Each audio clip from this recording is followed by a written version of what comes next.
So, hello everyone! Welcome sa ating day 4 ng Plan 40. So, ngayon po, pag-uusapan po natin yung mga bagay na hindi natin naiintindihan. Kahit di natin maintindihan, pag-uusapan natin yan.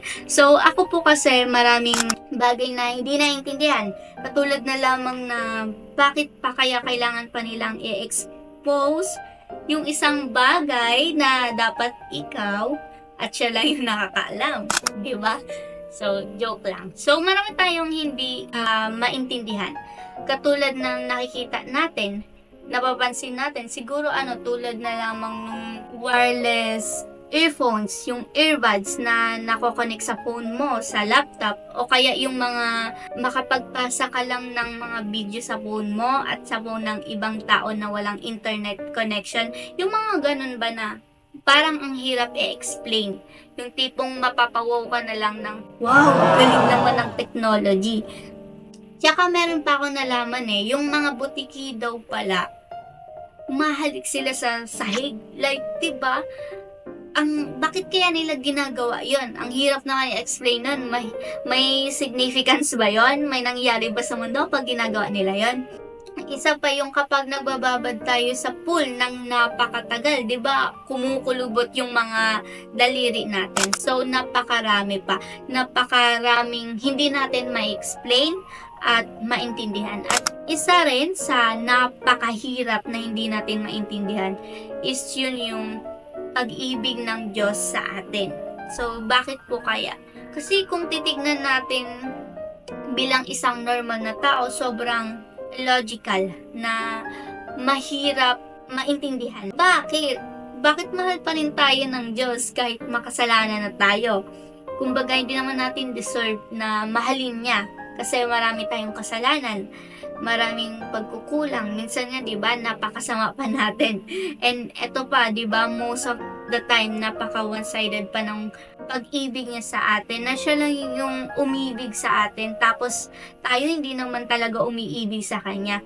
Ako as a Christian, ina-analyze ko rin yung walk ko sa Lord na ako marami akong pagkukulang, napakarami kong kasalanan, na minsan nga mas marami pa yung oras ko sa mga bagay kaysa sa time ko sa Lord. Minsan dali din nating ipagpalit yung Lord sa mga gala natin, sa mga lakad, sa mga relationship. Tapos pag may problema pa tayo, yung matinding problema, siya pa yung una nating sinisisi, 'di ba? So napakarami nating kakulangan bilang isang tao. Kaya di ko maintindihan kung bakit mahal pa rin tayo ng Panginoon. Kasi 'di ba, aminin naman natin na nakakapagod tayong mahalin. Sabi nga, 'di ba, nakakasawa na yung ugali mo. Ganyan. Nakakasawa na yung ugali natin. Pero si Lord, hindi siya ganun Hindi siya napapagod at nagsasawa. Kasi ganun katindi talaga yung love sa atin ni Lord. Hindi nagsasawa, hindi nagbabago. So sabi nga po sa Romans chapter 5 verse 8, "But God demonstrates His own love for us in this, while we were still sinners, Christ died for us." Nung tayo makasalanan pala, pinakita na ng Panginoon ang kanyang pag-ibig sa atin. Christ died for us. Jesus died for us. For you and for me. Hindi nagbago yung pag-ibig niya sa atin. Yung pag-ibig niya is everlasting. Di ba minsan nga rin hindi natin iniisip yung Diyos parang hindi natin siya ina-acknowledge sa buhay natin bilang isang Panginoon. Pero ngayon, pinaparemind sa atin na kung ano man yung estado ng ating buhay ngayon, ano mang pinagdadaanan natin right now, ano mang or nasan mang season tayo sa buhay ngayon, nire-remind tayo na yung love ni Lord is hindi nagbabago. Na kahit anong gawin natin paglayo, yung love ni Lord nakasurround lang sa atin. It always chases after. Ganon yung love ni Lord. He will never stop chasing. His love never stop chasing. Kaya darating at darating rin ang oras na maiintindihan natin yung love ni Lord. Na ganito pala yung pag-ibig sa akin ng Panginoon, hindi kayang ibigay ng mundo. Ito lang pala yung mag-feel ng emptiness sa aking puso.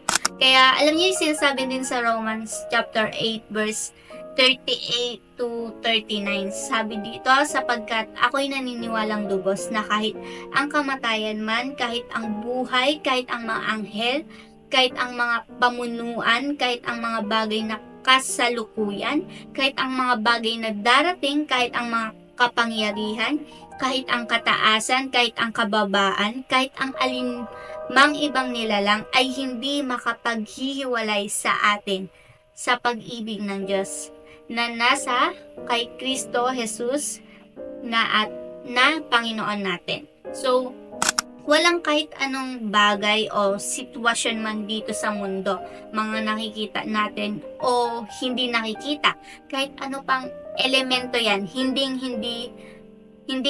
yun ang makakapagpahiwalay sa atin sa pag-ibig ng Panginoon.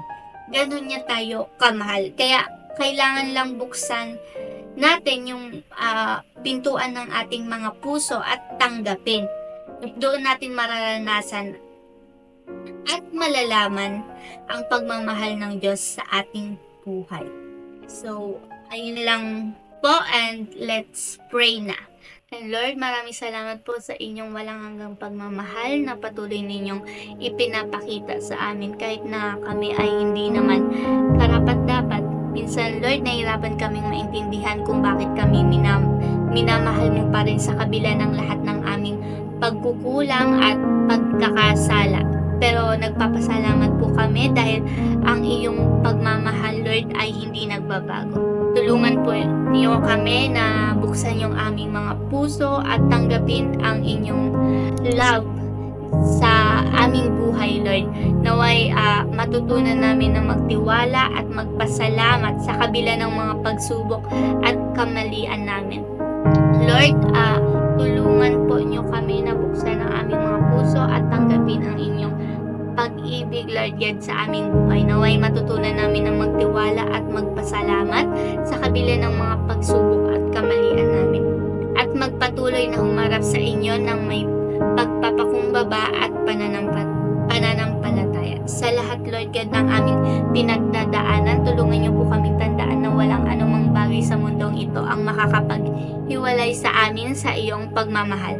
Sa bawat Lord God na aming gagawin, Lord God, na yung presensya mo lamang ang aming maranasan at makita, Lord God, sa aming buhay.